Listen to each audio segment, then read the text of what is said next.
warm welcome to another edition of To The Point.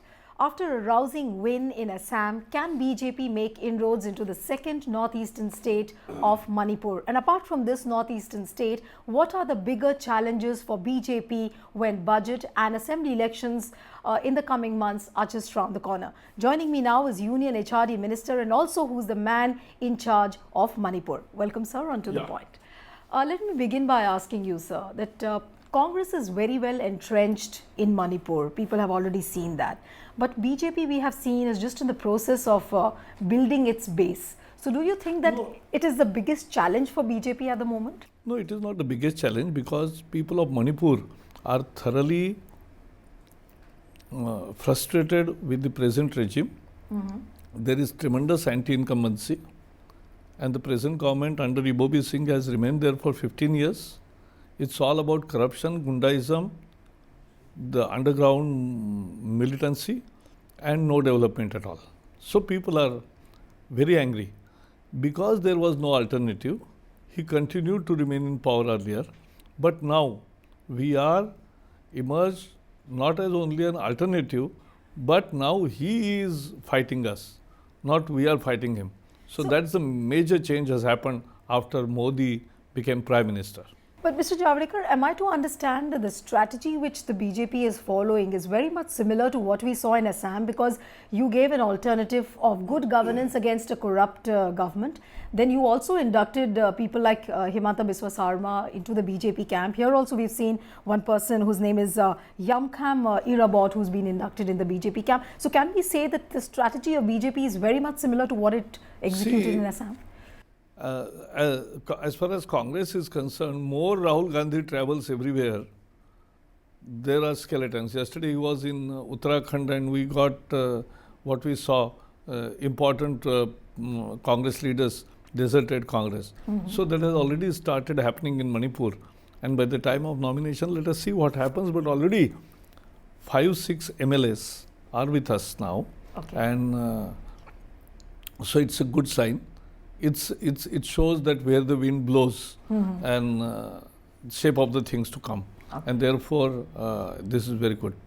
But if you look at the political demography of the state, there's a hill area and then there is a valley area. How is BJP going to balance the interests of the people in both the regions? See, Modi ji's mantra is he always addresses 125 crore Indians without any kind of discrimination. Who lives where, location, caste, religion or anything.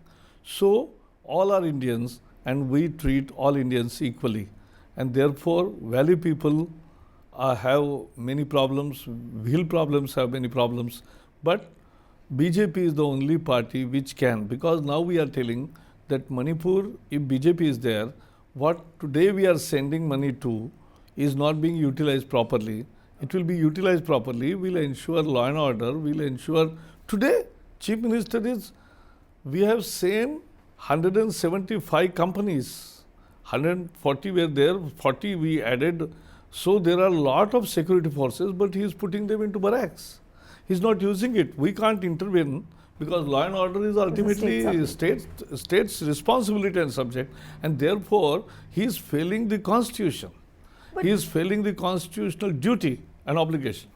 But Mr. Javadekar, why is it seen that the economic blockade, which is growing day by day, and it's in a terrible situation right now, and but by the way analysts are perceiving it, they say that it's like a political milk cow, which both parties like BJP and Congress, they are trying to use it as an opportunity. Let us understand, this blockade is by Ibobi Singh. This blockade is for Ibobi Singh and this blockade is of Ibobi Singh. I am not personal. What I am saying is the Congress politics has destroyed Manipur, and so we had an incidence of Ukhrul. Many people are saying it was a stage managed attack, and then this also people are now, this is serving both camps. Because in the hills, some other party benefits and in the valley, Congress benefits. So this is all political game. And that is why we want to end it. So we gave them missive, We gave them clear instructions. We called them tripartite meeting, but he doesn't come. And therefore, I have charged him yesterday that he single-handedly Congress has destroyed Manipur, and therefore we will restore Manipur pride, Manipuri people's aspirations, and put Manipur on the tourist map of India in real sense. Mr. Javadekar, why do certain people say that BJP is hand in gloves with parties like Naga People Front, and they are trying to create a trouble? Would you really agree? No, actually, he must be in the league with them, because every time Congress creates. Last time, Chidambaram announced from here that he will allow Muiwa to go to Ukhrul. That created whole emotional turmoil in Manipur. And Ibobi Singh said, as a chief minister, I'll arrest him. And that gave benefit to both. That's how things happen. They are hand in gloves, not we. But what is the true nature of the relationship of BJP with the Naga People's Front? See, we love all people. Okay. But our alliance is for Nagaland. Nothing to do with Manipur. Manipur's territorial integrity is unquestionable. Cannot be thought of anybody compromising on it.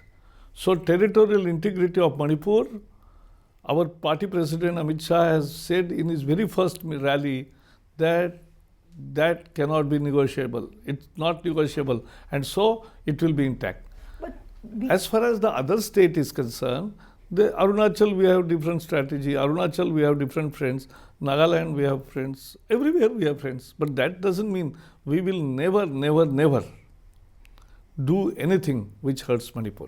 But sir, when you talk specifically about Manipur and when you talk about parties like Nagaland People Front, BJP at least for the moment is seen siding with the NPF. No, absolutely. We are contesting all 60 seats.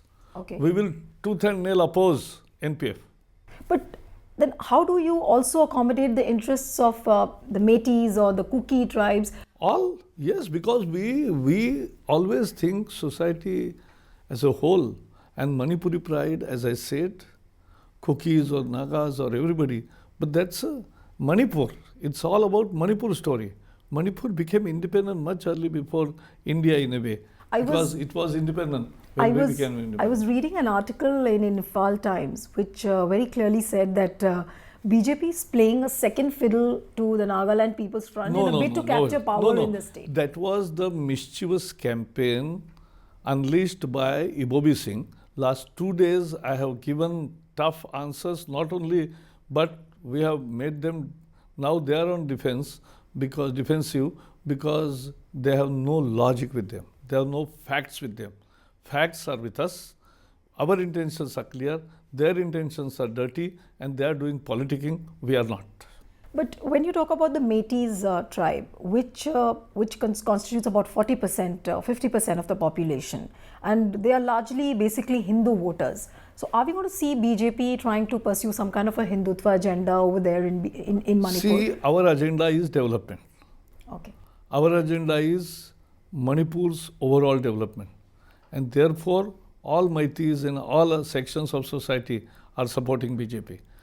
I can tell you that whatever votes we got in parliament elections, after Modi took over and the way he started governing the country, people have loved so much that now whatever votes we got in parliament, more people come to our rally and they are eagerly participating in our programs. And not only programs and attending, people attending, but they are participating wholeheartedly in our campaign. They have decided this time to change the regime and parivartan. And therefore, they are bringing that parivartan, that is change of governance, and they will do it on 4th and 8th of March. So you're hopeful that the lotus is going to bloom in Manipur? Yeah, definitely. See, Assam we have already done. Nobody was saying so. We have done with massive victory. We'll do here also massive victory. I can vouch that we'll be 45 plus. Okay. Out of 60. So that is how will win in all the state. But Mr. Javadekar, when Arunachal is also already with us. Right. But when we talk about the Naga peace talks, why is BJP very silent on not disclosing the framework agreement? No. as far as Naga framework, that is nothing, no territorial, any kind of, because territorial integrity of Manipur is supreme. And therefore, there is no compromise. Whatever has to be done with Naga, we brought one state which was not only rebelling, but which was insurgency led. We have brought it to the peace. And all governments subsequently, after Atalji, has continued that program. So, we are not doing something unique. But why is there a perception being created in the state that BJP doesn't have a very clear policy on the Nagas? No, we have very clear policy for the whole of the country, and therefore let me repeat it again in two terms. As far as territorial integrity of Manipur is concerned, it is not negotiable. Second is, our agenda is total development of Manipur. We believe in all sections of society, and what blockade has brought sufferings to the people.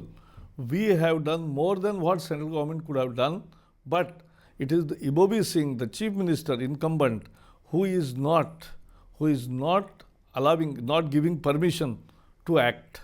Okay. Because you require his permission as per constitution. Right. But if he is not permitting, that we can't do on our own. So we have called on our own tripartite meeting where he doesn't come. He doesn't act. He doesn't permit us to act. Okay. So always now he is badly exposed, and people have realized it is the game plan, political game plan of Congress and the chief minister. Another factor which is seen in Manipur elections is that it's a heavily bipolar election, but there is a new entrant this time, that is Irom Sharmila. She's launched her own party. Do you think her entry is going to make some difference? No, actually no difference will be made, but democracy is a platform where everybody has a freedom to contest, and so whoever contests has a freedom. That's enshrined in our constitution. But when you talk about alliances are not in the picture. No, we are contesting 60 seats on our own, BJP alone. But no pre-poll alliance or post-poll alliance with an NPF at the moment? No, absolutely not. Okay, now taking you away from Manipur and coming down to the general politics of BJP versus Congress, suddenly post the demonetization announcement, we have seen suddenly Rahul Gandhi finds a lot of resonance, amongst the poor people like the farmers and the Dalits, and he says that what the government has done is not right and is not in favor of the people. No, I'm afraid if you go to the common people, they are all in praise of Narendra Modi. What Rahul Gandhi has lost the plot. Congress has lost the plot. Earlier, Congress has the plank of the poor. That plank of the poor has shifted to BJP, and therefore they are worried more now, and they are attacking left, right and center. But as you saw, this is the first demonetization throughout the world where there is no violence, and everything came in order as promised by PM. After 50 days it started coming to normalcy, and as we have discussing today, now 10,000 rupees every day you can withdraw from your ATM, and as also banks. How many people are there who withdraw 1 lakh rupee in cash per month? So that's not India. So those people and business people, they have been now also given more facility, and people have adopted digital way of life, and fast. This is the fastest digitalization of the country because of people's participation wholeheartedly. So they are absolutely wrong on both these terms. Congress has lost the plot, and all other parties are just reflecting their frustration on the more, to be precise actually, their fear. Rahul Gandhi says because they will be wiped out. Rahul Gandhi says that Achhe Din will arrive only when Congress comes back to power in 2019. He must be speaking for himself, but which will not coming true. Okay. But what about things like, when parties like Congress and other parties say that BJP has forced institutions like RBI and all to lose their credibility a little, and they have weakened institutions. What do you have to say to that? Absolutely rubbish. We have never interfered with RBI's functioning. Actually, consultation with RBI is a regular part of the process which everybody has done, and that's good. But beyond consultation, we don't interfere. And on the other hand, it is Rahul Gandhi who tore the government decision and insulted the Institute of Prime Minister. He destroyed the Institute of Prime Minister. They made Prime Minister a dummy Prime Minister, and the decisions were taken at 10 Janpat, and only message used to come to Prime Minister, and Prime Minister became messenger. Unfortunate for a man like Manmohan Singh, but that's the truth. So they have destroyed institutions. They destroyed CVC. They appointed such a CVC that Supreme Court threw him out. They appointed, they destroyed the CAG system. CAG, when it gave report for 2G, CWG and coal allocation, they said CAD is outrageous. They are politicized. But now you are destroying the institutions. So destruction of institution is Congress monopoly, and it's not the BJP way of life. But when you see this clash between Congress and BJP, is it a clash between ideologies, or is it intolerance for each other's ideologies? No, how would you really look at it? We are the most accommodative people. We take every good thing from everybody. The Congress has thought that power is their birthright, and now people have thrown them out. They were 404 once upon a time. Now they are only 44, and if they continue on this line, they will remain only 4. But talking to you now about education, you have always said, whenever I've heard your speeches, you've always said that education is a very big emancipator. It is an agent of change.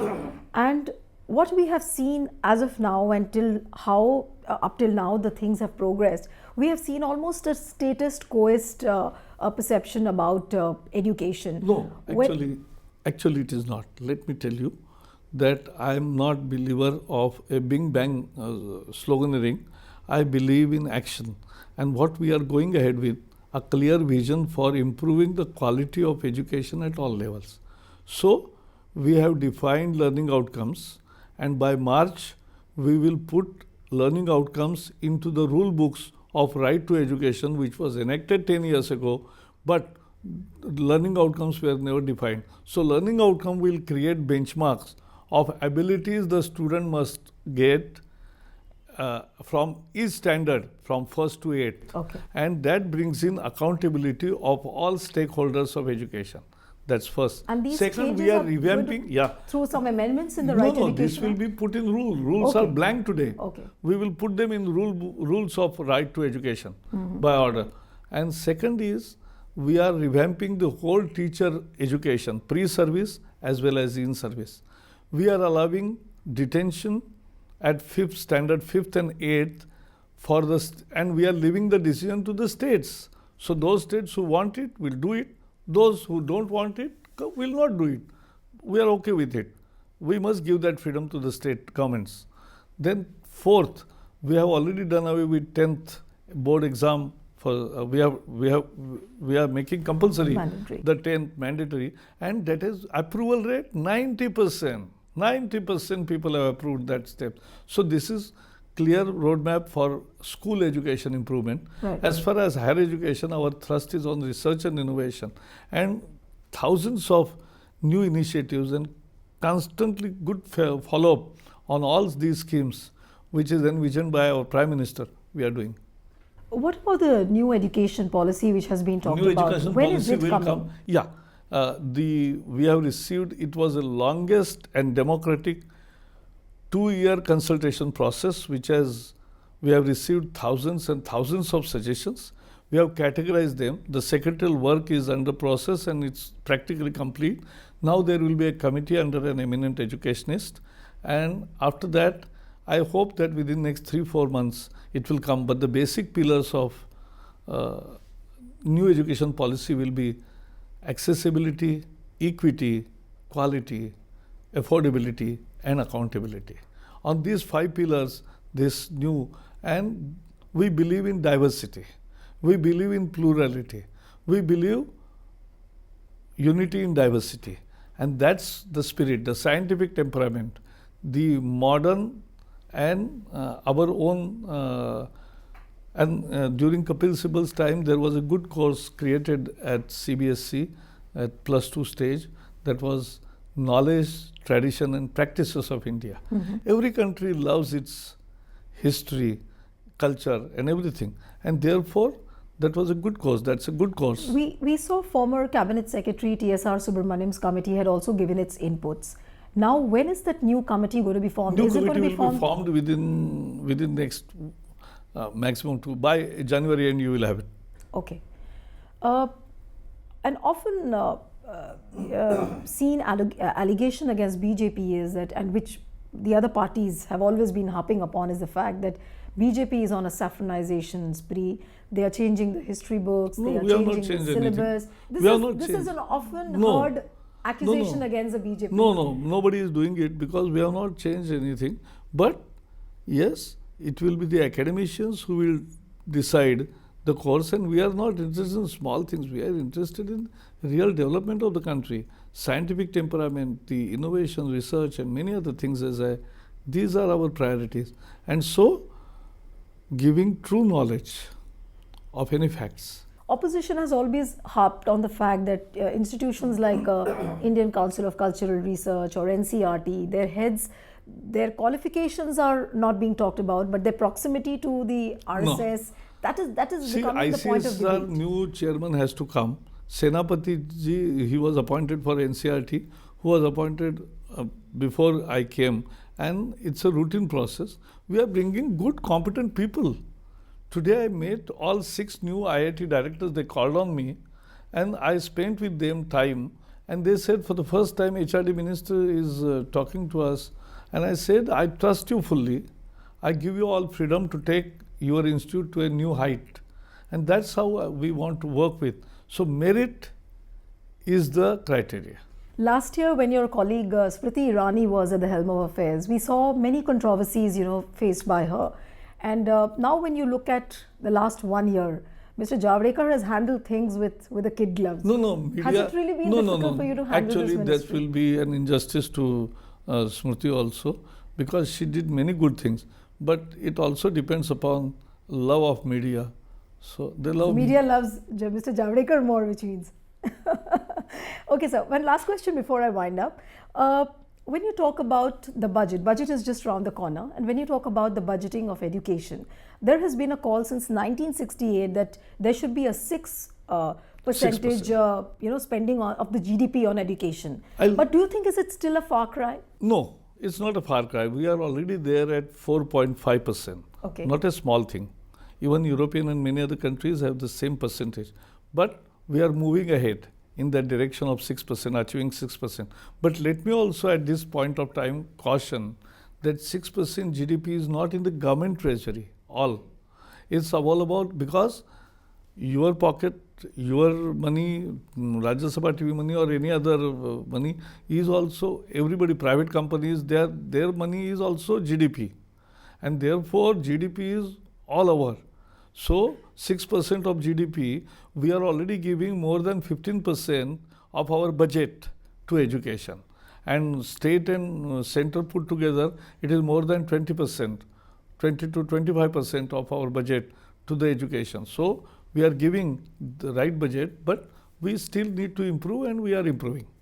One question which is from a commoner's point of view, and when I am sitting before the camera with the HRD minister of the country, I'm sure many parents will share my question, which I'm going to ask you now, is that there are many private schools, which are charging hefty amount of fee. Every year they will make an increase of 15% or sometimes 18%. Very bad. How can you really put a leash on this kind of a system? I am thinking on various options.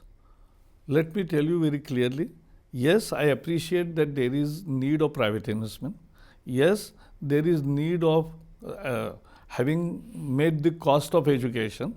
There is a cost of education, and in Delhi University or JNU, we are incurring expenditure of 2.5 lakh per student per year, and we means the poorest of the poor people, person of this country pays for education to that extent, and students are paying only 6,000 rupees per year out of 2.5 lakh rupees, which is actual cost. So in a private school there is no grant, and therefore there will be cost of education. But still, I learn and I get many complaints, and therefore I am making public education so qualitative that people will have real choice for quality education into government system, and they will not be compelled to go to private school. Many people are going in with fashion in mind, or their aspiration actually. They want their students to be taught well, and therefore they think that more money means good education. It's not always true. We'll always look forward to whatever changes you announce in the future. Yes. Thanks so much, Mr. Thank you. Javadekar. So that's it on this episode of To The Point. See you next time with another personality. Goodbye and thanks for watching.